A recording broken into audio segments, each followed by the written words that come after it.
President Trump is calling on Republicans to take over voting around the country. The Constitution gives states the power to run elections, but the president's urging Republicans to, quote, nationalize the voting. Republicans should say, we want to take over. We should take over the voting in at least 15 places. The Republicans ought to nationalize the voting. Meanwhile, the Justice Department is demanding several states turn over their full voter rolls ahead of the midterms. Let's bring in White House correspondent Karen Travers for more.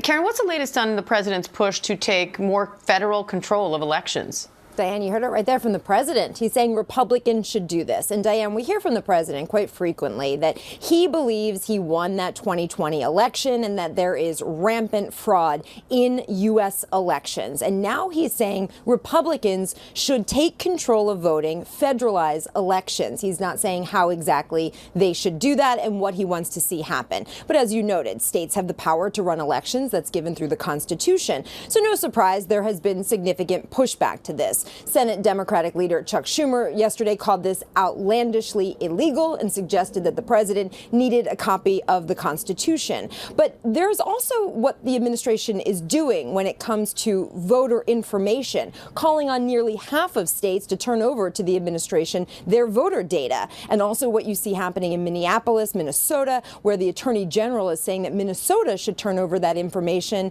as a way to end the federal law enforcement and immigration enforcement there. Sort of a do this and then we can wind things down there.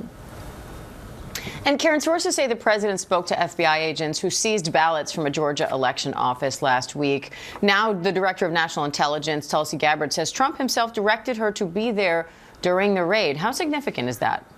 All of it is significant. The phone call itself that the president had with those FBI agents is quite extraordinary. And we know that he had that phone call on speakerphone, according to multiple sources, talking to the agents who were involved in removing 700 boxes of information and data related to the election in 2020 in Fulton County, Georgia. The president, according to those sources, told those agents they were doing a great job searching and investigating Georgia's elections. Now, the Deputy Attorney General, Todd Blanche, last night in an interview suggested there's nothing wrong with this. He said all week the president talks to people, and the fact that he spoke to these agents to thank them and say they're doing a great job doesn't surprise me. And Todd Blanche called it great. But it was a phone call, as you noted, that was set up by the director of national intelligence, Tulsi Gabbard, who has now been directed to go down there, and by the president, that's why she was involved in that search. She's also told top Democrats who are asking for information about this that the president she facilitated that phone call for the president so he could thank those agents. Tulsi Gabbard says in that letter, he did not ask any questions, nor did he or I issue any directives. It was just a thank you. But certainly, Diane, it's raising a lot of questions. All right, Karen Travers, thank you. And Democrats are pushing back on President Trump's call to nationalize elections. Senate Minority Leader Chuck Schumer calls it outlandishly illegal. You think he believes in democracy? He said, we want to take over. The Republicans ought to nationalize the voting. Does Donald Trump need a copy of the Constitution? What he's saying is outlandishly illegal. Once again, the president's talking no differently than a dictator wants elections in America to be as legitimate as elections in countries like Venezuela. And let's bring in Eliza Sweren-Becker, the Deputy Director of Voting Rights and Elections at the nonpartisan Brennan Center for Justice, for more on that. Hi, Eliza. Thanks for coming on. I want to start with just sort of the basic principle here. Why are states in charge of elections rather than the federal government? The Constitution is very, very clear on this point. It gives states the power to set the rules for federal elections, and it gives Congress simultaneous power to make those rules or even override state rules. What it does not do is give the president any power over federal elections. The president doesn't have the authority to make rules for elections. He doesn't have the authority to meddle with elections in the way that this administration is attempting to do. And there's really no dispute over that. This is not a controversial principle. President Trump claims non-citizen voting is improperly influencing elections. What does the data show? The data shows quite the opposite. In fact, the administration's own investigations, state investigations into their voter rolls have shown that there is not a problem with non-citizens voting in this country. In fact, only American citizens vote, and any exception is vanishingly rare. Utah just did a thorough investigation of its voter rolls, for example, and announced that not a single non-citizen voted in the state. Louisiana did an investigation over 4 decades of its voter rolls and voting in the state, and the Secretary of State there declared that they did not have any problem with non-citizens voting in Louisiana. This is consistent with every piece of evidence, investigation after investigation, scholarship showing that there is not a problem with non-citizen voting in this country. And the laws that we have and the rules that we have to protect the integrity of our elections are working very well. Republicans are trying to pass the SAVE Act, which would require proof of citizenship to vote. The Brennan Center calls that a disastrous bill. Why?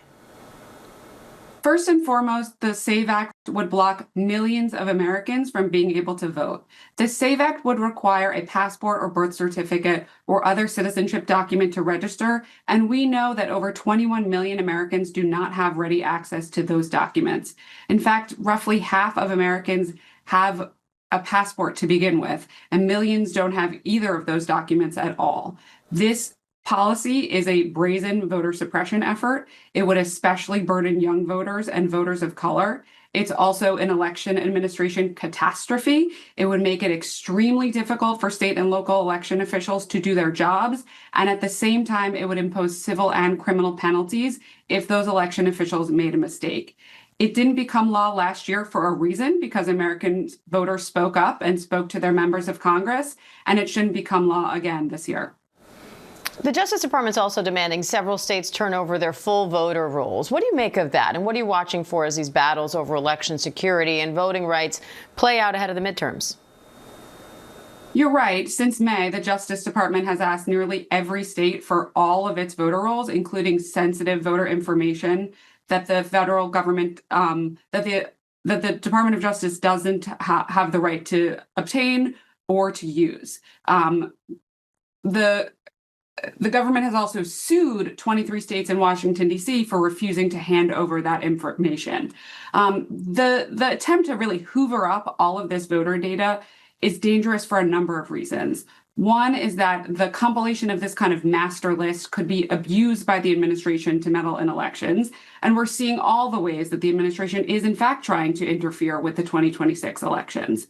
The data could also be used to pressure election officials to engage in aggressive and irresponsible purges of the voter rolls that could shut out many eligible Americans from upcoming elections. All right, Eliza Sweren-Becker, we appreciate your time today. Thank you.